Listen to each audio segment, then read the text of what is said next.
వచనములు చదివి ఉన్నాము. ఆయనను వేదన పొందిన దేశం మీద మమ్ము నిలవలేదు.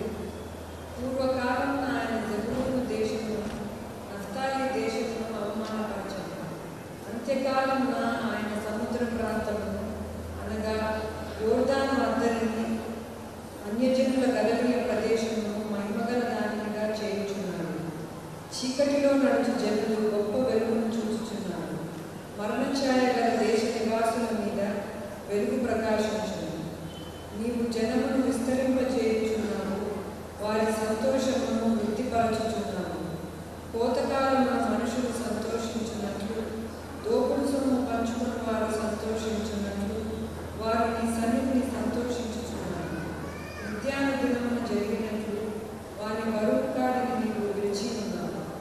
వారి మెడను కట్టు కర్రను, వారి తోలువాని కొరడాలను విరిచి ఉన్నావు. యుద్ధపు సందడి చేయి యోధులందరి జోలను, రక్తంలో పొరలింపబడిన వస్త్రములను అగ్నిలో వేయబడి దహింపబడను. ఏలైనగా మనకు శిశువు పుట్టెను, మనకు కుమారుడు అనుగ్రహింపబడెను.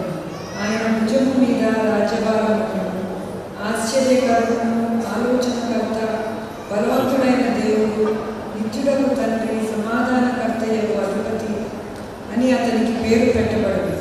ఇది మొదలుకొని మితి లేకుండా దానికి వృద్ధియు క్షేమము కలిగినట్లు సర్వకాలము దావీదు సింహాసనము రాజ్యమును నియమించు.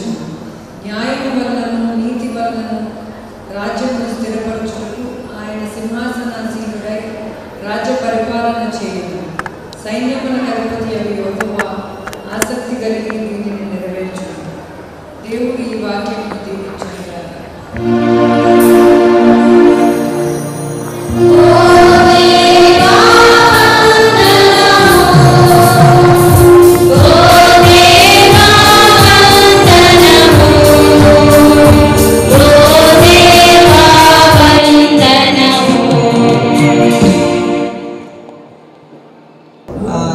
లోకేష్ గారు కమిట్మెంట్ ఇచ్చారు. ఇక్కడ మన పద్మశాలి ఎంపవర్మెంట్ కోసం, డెవలప్మెంట్ కోసం ఎంతో చేయబోతున్నాము.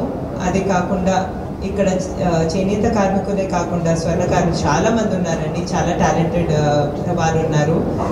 ఆయన కమిట్మెంట్ ఇచ్చినట్టు రాబోయే 4-5 monthsలోనే ఇక్కడ మన సౌత్ ఇండియాలో ఒక గోల్డ్ హబ్గా తీర్చిదిద్దడానికి కష్టపడతాం. దానికి గ్రౌండ్ వర్క్ ఆల్రెడీ మొదలైంది. రాబోయే కొన్ని సంవత్సరాల్లో కూడా ఇక్కడ గోల్డ్ వర్కర్స్ డెవలప్మెంట్లో చాలా జరుగుతుంది. ఆ డైరెక్షన్లోనే లక్ష్మీ నరసింహ స్వర్ణకారుల కార్పొరేషన్ కూడా మొదలు పెట్టడం ఆల్రెడీ జరిగింది. అందుకే చాలా వర్క్ కూడా మొదలు పెట్టడం జరిగింది.